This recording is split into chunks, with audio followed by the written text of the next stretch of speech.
everybody, welcome to the next episode of the Balsa USA Beginner Build Series. This week we're going to tackle getting the wing started. We're going to bring this all the way up to the point where we're getting ready to install the nye rod to the wing. So stay tuned and happy building.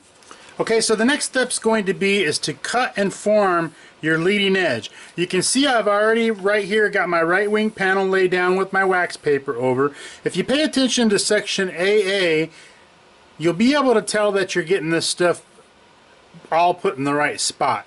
This is a good indication that you're doing it right here. Okay, so you'll notice here on the plans I've got my leading edge sheet line. It's the solid line that runs right along the center line here. This is where you're going to lay down your leading edge sheeting right against the line and make your mark to where you need to be. You're going to come right over to the edge, the outer edge of the last rib, all the way down to the end on this side. Keep in mind, we're not following the dotted lines, we're following the solid lines. So you would just lay your sheeting up over the plans,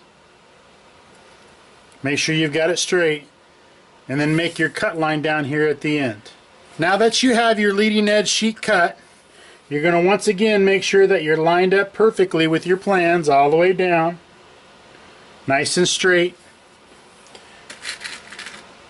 and you can go ahead and pin this in place.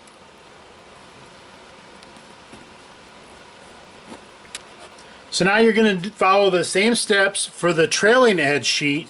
You're going to measure from the end of the wing here, this is the inside edge, all the way down to the aileron line. So here's the aileron line. You're going to want to stop just short of the aileron line before that small gap there. This is where you're going to line it up to make your cuts. Once you've got it cut, you can bring it in here and line it right up to your plans and see that it stops short of where the aileron line is. Again, make sure you're lined up perfectly with your plans, and then you can go ahead and pin this piece down. So the next step is going to be to cut your 1/4 by 3/4 aileron spar. Now when you pin this down to the plans, which you'll see that it goes right here, you're going to want to make sure you pin that up on its edge. You're not going to pin this piece flat, you're going to pin it up on its edge. You're going to line it right up to the plans just like you did before, and you're going to set it in place. So the next step is going to be to cut the 1/4 by 3/8 by 30-inch lower spar to length. You're going to make that the same length as your leading edge sheet. So all you do is lay it down on your sheet. This actually will be up on the edge of the sheet. If you look at the picture here in AA, you'll see what it shows, that it shows the lower spar sitting up on the leading edge sheet. So line it up nice and even all the way down and make your cut mark here.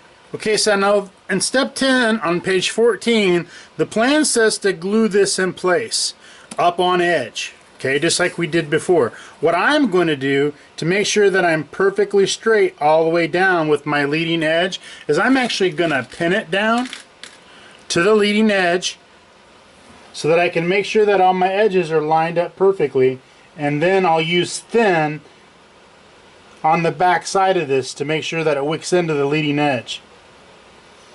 You don't want to try to be fighting this while you're gluing it down, because this smaller piece of this smaller piece here is going to want to move around a little bit on you. So I would line it up perfectly with the edge, go ahead and pin it down, and then what I'll do is I'll bring some thin right along this edge, and that'll wick on there really nice, and you won't have to worry about that being crooked to your leading edge sheet. Make sure you don't go too far between your pins, that way it won't bow any at all. I would say only a few inches between each pin to make sure that you're good all the way down. Now what I'll do is I'll take my thin and run it right along this edge, and that'll wick into the wood between the leading edge sheeting and the lower spar.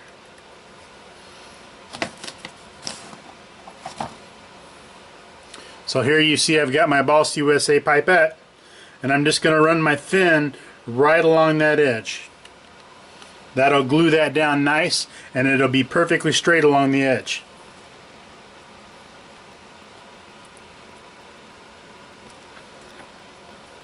So you're not going to want to use any kicker on this, at least for a few seconds, because you want to make sure that glue, that fin, has enough time to wick down in between the layers of the spar and the leading edge sheeting.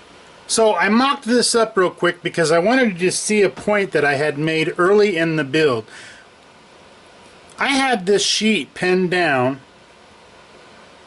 directly to the plans. Okay? What I found when I got ready to lay my ribs was that it was too close to the rear spar to be able to fit the ribs in between. You're not going to cut your ribs. Your ribs should already be formed to the size and shape that they need to be, okay? So this is an example right here. If you look real close, now that I've got this down, my leading spar is a little bit forward of the line to make this all fit and square. So this is what I was talking about in the very first video when I talked about you always want to make sure that you build to the wood. You don't need to cut the ribs. The ribs are already in the shape that they need to be. What you need to do, and what I did, was I unpinned my leading edge sheet and my leading edge spar, and I moved it out a little bit, and then what I do before I start re-gluing this, make sure everything lines up. I just kind of mock this up all the way down, straight all the way down, and then I'll repin this to my plans. So there's a good example right there of why you want to build to the wood and not to the plans. So what I did while I got this mocked up after I repinned it down is I'm going to go ahead and check the distance between my leading edge sheet and my trailing edge sheet to make sure that I'm straight. I got 6 1/32 there and 6 1/32 there. So now I know that that is completely straight all the way down. So now what I'll do is I'll pull these ribs back off and go through and glue them down one at a time. So what I'm going to do now to make sure that I'm completely straight and 90 degrees, I'm going to use my 1, 2, 3 block on each end to make sure that I'm perfectly straight and 90 degrees. I'm going to go ahead and tack that down with some thin. Let that set for a second.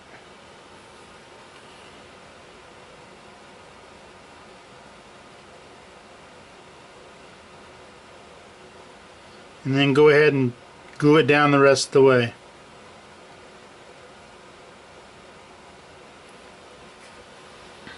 Same thing on the other end. I'm going to make sure I'm perfectly 90 degrees with the end of my rear spar, and I'm going to go ahead and glue that down.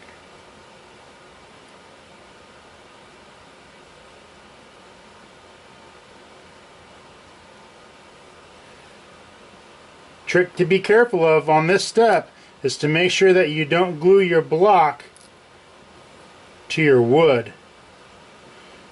You're going to get a little glue on there. You're going to want to make sure you move that block out of it before it sets, because that will damage your ribs.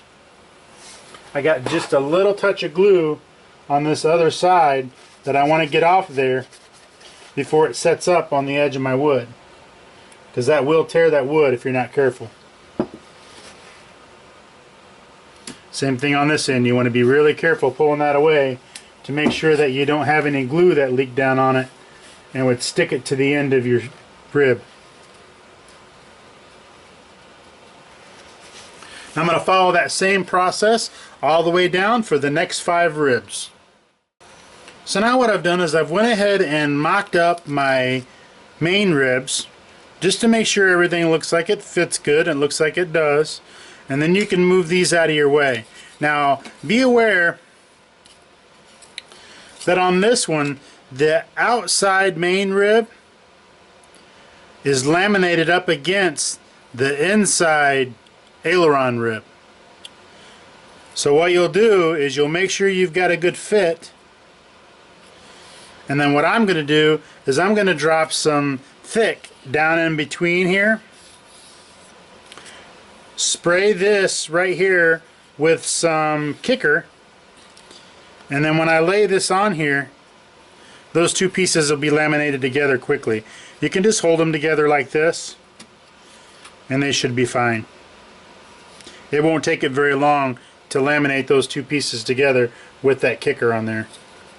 So now what I'm going to do is I'm just going to go ahead and take some thick CA and apply it to my main rib. Good liberal amount. Now I'm going to take my kicker and spray it on my aileron rib so that when I set this in here, it'll laminate quickly and I don't have to worry about it moving around.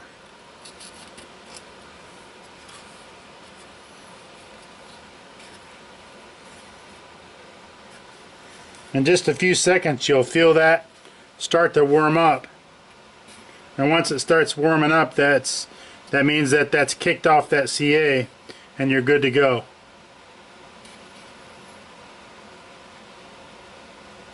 Now this may not line up perfectly right here, edge to edge.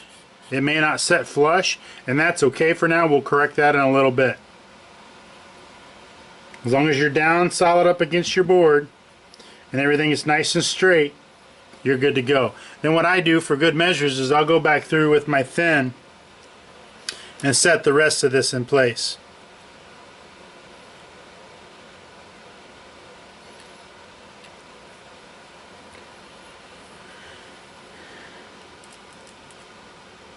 Just to give it a little extra support.